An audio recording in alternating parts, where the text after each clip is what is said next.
जय श्री राधे। मेरे चैनल पे आपका खूब स्वागत है। आज हम जानेंगे महामृत्यु मंत्र का जाप करने से क्या लाभ होते हैं और उनके क्या फ़ायदे हैं, और फ्रेंड्स इसके पीछे की क्या कथा है वो भी हम इस वीडियो में जानेंगे। तो फ्रेंड्स, महामृत्यु मंत्र का जाप करना विशेष रूप से लाभदायक बताया गया है। यदि आप इसे नियमित रूप से महामृत्यु मंत्र का जाप करते हैं तो आप कई समस्याओं से निजात पा सकते हैं।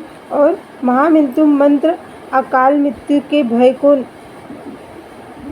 निजात दिलाता है, वही व्यक्ति के जीवन में होने वाले कई रोगों को दूर रखता है।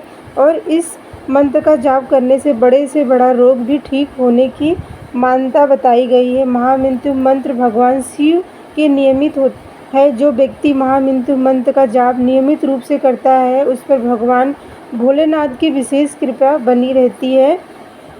इसमें एक कथा आती थी, जो विदुर ऋषि थे, उसमें उनको संतान नहीं थी और इस वजह से वो बहुत दुखी रहते थे। लेकिन वो शिव जी की पूजा अर्चना में लीन रहते थे। इससे ना शिव जी उनसे प्रसन्न हुए और उनको प्रकट होकर वर मांगने के लिए कहा। तब विदुर ऋषि ने उनसे पुत्र की प्राप्ति के लिए वर मांगा, तो उनको वर दिया कि आपको एक पुत्र रत्न की प्राप्ति होगी, लेकिन उसकी आयु जो होगी वो 16 वर्ष तक ही रहेगी। उसके बाद वो पुत्र जो है मृत्यु को प्राप्त हो जाएगा।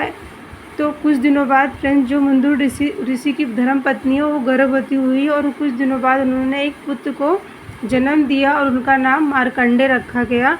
इससे ना कुछ दिनों बाद जब वो 16 साल का हो गया, उसके बाद उनके माता पिता सोचने लगे कि अब तो ये 16 आयु की हो गया है तो इसकी मृत्यु निश्चित है, क्योंकि शिव जी का वरदान था कि 16 के साल के बाद ये मृत्यु को प्राप्त हो जाएगा। इससे ना उनके माता पिता बहुत दुखी रहने लगे। तो इससे जो मार्कंडेय ऋषि थे उन्होंने उनसे पूछा कि आप इतने दुखी क्यों हैं।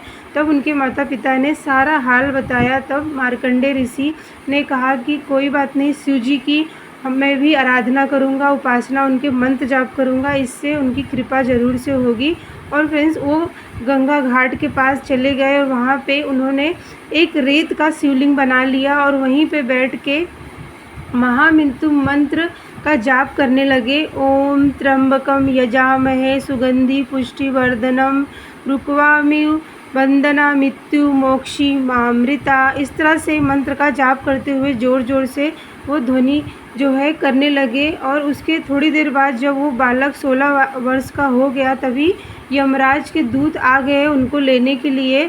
तब उन्होंने देखा कि वो शिव जी की भक्ति में मार्कंडेय ऋषि जो हैं वो लीन है। इससे ना वहाँ पे जब उन्होंने उनको प्रहार कर दिया उनके ऊपर, तो वह शिवलिंग से एक हवा की तूफान से भी तेज़ हवा निकले, उसमें शिव जी प्रकट हुए और उन्होंने कहा कि मेरे भक्त को जो भी परेशान करेगा जीवन में उसे मृत्यु प्राप्त हो जाएगी। इससे ना वहाँ से जो यमराज के जो दूत थे वो चले गए और इससे उस दिन से ही प्रथा हो गई कि जो भी इस मंत्र का जाप करता है उसके जो रोग बीमारी है वो ख़त्म हो जाती है। उसके जीवन में कोई भी परेशानी है, चाहे वो बार बार दुर्घटना हो रही हो या फिर समय के पहले ही अगर किसी की मृत्यु ऐसे हो जाती है, या फिर हमारे घर में बार बार देखते हैं कि एक्सीडेंट होने का बहुत खतरा रहता है। तो फ्रेंड्स, या फिर हमारे जो है घर में कोई बहुत दिनों से बीमार है, उसकी बीमारी में कोई भी ठीक नहीं हो रहा है, तो इसके लिए फ्रेंड्स आप उनसे महामृत्यु का मंत्र का जाप करवाते हैं या फिर सुनाते हैं तो भी इसका बहुत बड़ा लाभ है। क्योंकि ये मंत्र कहते हैं कि जीवन लंबी करता है और इससे ना इंसान जो मनुष्य होता है वो अपना पूरा जीवन जी के उसकी मृत्यु प्राप्त होती है। तो इसलिए फ्रेंड्स, आपको हमेशा इस मंत्र का ना जाप जरूर से करना चाहिए। अभी जो सावन का महीना चल रहा है, इसमें शिव जी का पूजन करना, और कोई भी परेशानी है तो इस मंत्र का आपको जाप जरूर से करना चाहिए। इस मंत्र का जाप जब आप करेंगे तो आप इसका खुद प्रभाव देखेंगे। इतना चमत्कारी ये शिव जी का मंत्र कहा गया है और इस मंत्र का प्रभाव जो है हमारे जीवन पे क्या होता है ये आप खुद देखेंगे। तो यहाँ पे फ्रेंड्स, मैंने आपको बताया कि महामृत्यु मंत्र का इतना चमत्कारिक मंत्र क्यों बताया गया है। तो मिलती हूँ मैं फ्रेंड्स आपको अगली वीडियो में। तब तक के लिए जय जय श्री राधे।